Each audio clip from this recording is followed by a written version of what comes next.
Hey, hello humans. Yeah, finally happened. Finally finished building this bike. Thank you all you guys who have subscribed and have been following me and coming with me on this journey and actually building up my first modern bike in a very long time. So today's video is pretty much just going to be a summary on what the bike is now as a finished project. If you guys have not been seeing the previous videos, click over here to get to the playlist for, how this thing came to be. So, summary. This is really exciting because I haven't gotten a new modern bike built to my specs since 2008 when I was racing for Chumba Racing back in the day and I was building my race bike. And now we have this. I don't race anymore, and I really needed a bike that would enable me to climb and chase, fit riders up the hill without having to ride a downhill bike, because the downhill bike's that, and be able to still chase down proper enduro racers. Not on this thing. And now I actually have something in between. So anyways, let's get to this. So this is a 2019 Norco Fluid. It's a 27.5 wheel frame. And this thing was built from the frame up. I got the frame from a guy who used to work for Norco, who definitely hooked it up because Norco doesn't sell frame only. And they were all sold out for the year anyways. But he hooked it up, and that's sweet. So now I have a full bike. Thanks, Mike. Yeah, so the whole reasoning of why I wanted this frame is because I knew I could get it to very close to downhill bike geometry, but short travel. And let's talk about how this came to be. Suspension. I've got a 45mm stroke Super Deluxe R on this, and it's 2.5 millimeters longer stroke than the stock with the same eye-to-eye length. So essentially what I have now is, instead of 120mm on the back of travel, I've got 127mm of travel. Made it to that in the front, I've got a Pike RCT3, and this is a 140mm Pike with a 42mm offset. I got the 140mm air shaft because I knew that I would get an axle to crown of about 532mm, or at least that's what's in the Rockshox manual listing or whatever, which means I would be able to break the front end up to 65.5 degrees hit angle, which is pretty solid. That does raise the bottom bracket, but because I'm not running 2.6 tires, I'm going to be running 2.35, it drops it down. So my bottom bracket drop right now is 14mm bottom bracket drop, which means the bottom bracket height is somewhere 13.25-ish. Pretty solid, right? So right here what we have is pretty much a downhiller's trail bike.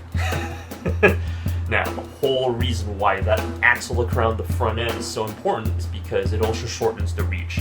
I think that bikes are way too long now, and yes, it is a lot harder to go over the bars with a long-ass front center, but it also makes it harder to pull maneuvers, right?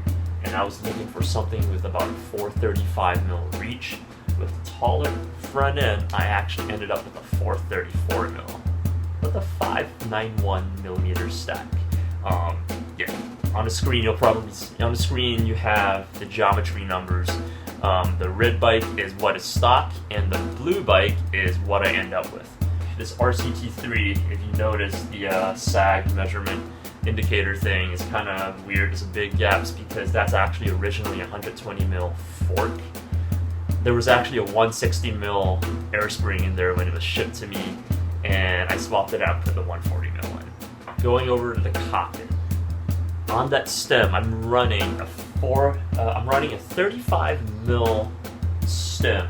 It's a Nukeproof Horizon. I guess it's their new line, and they come in purple, which is Yeah, and I'm running like 12 mil of headset spacers in there. And matched to that is the Deity 787 Skyline bars. So they're 787 millimeters wide. And that's what I'm running in terms of bars and stem. Nukeproof Horizon grips. That's the half waffle. I'm a big fan of the half waffle. Always have been. And I've got Shimano M8000 brakes. M8000 brakes was from a racer, Lief Storer, the same guy who gave me the set of M8000 brakes to put on my downhill bike because that bike didn't have working reliable brakes. Yeah, dude, thank you, Lief, for hooking it up, man. Thank you. So yeah, he gave me a set of brakes, man, that's awesome. Matched to the brakes, we have Shimano M8000 shifter, iSpec 2. And the dropper lever is for the Bontrager dropper post. It's a Bontrager one. It's a 100 mil drop because I've got short legs, and I tend to run my saddle pretty far back anyways. I'm not a big fan of these crazy steep seat angles because, I mean, it helps if you're putting down, if all you care about is putting down the watts. I mean, if you're doing road, or if you're climbing a smooth fire road, it doesn't help if you're climbing up steep or technical terrain where you still have to load the axle on the climb. So I actually run my saddle far back, and I'm pretty glad my seat angle, because of the race axle, the crown, isn't something stupid steep. So yeah, the further back you put your saddle, the lower you can have your seat. That's why I'm only using a 100 mil drop. On the saddle, we have a $20 Chinese special. It says Romin Evo on the side. Carbon rails was like 160 grams or something, $20 off eBay. I chose to go this route instead of the $5 Virtue special. If you guys haven't seen that one, click to the card up there, and that's my thoughts on the $5 Virtue special. Moving down, cranks. These cranks I got from Joe Gagne. Thank you, Joe, Fireman Joe. Yeah, he hooked it up with a set of SRAM X1 cranks. I believe these are what they are. They're GXP bottom bracket Chainguide. That's one of the Snail / Deckas Chainguide, which looks like one of those one-up chain guides which you can get for $15 off eBay or AliExpress and stuff. Oh, click there if you want to see my review of that. I'm running a 30-tooth chain ring on this, and it's got, you know, purple bits here and there. On that chain, we have a SUMC 11-speed chain. This looks like a KMC copy. It literally looks like a KMC X11, but it's got a rainbow finish, and it is pretty as hell. So that's that.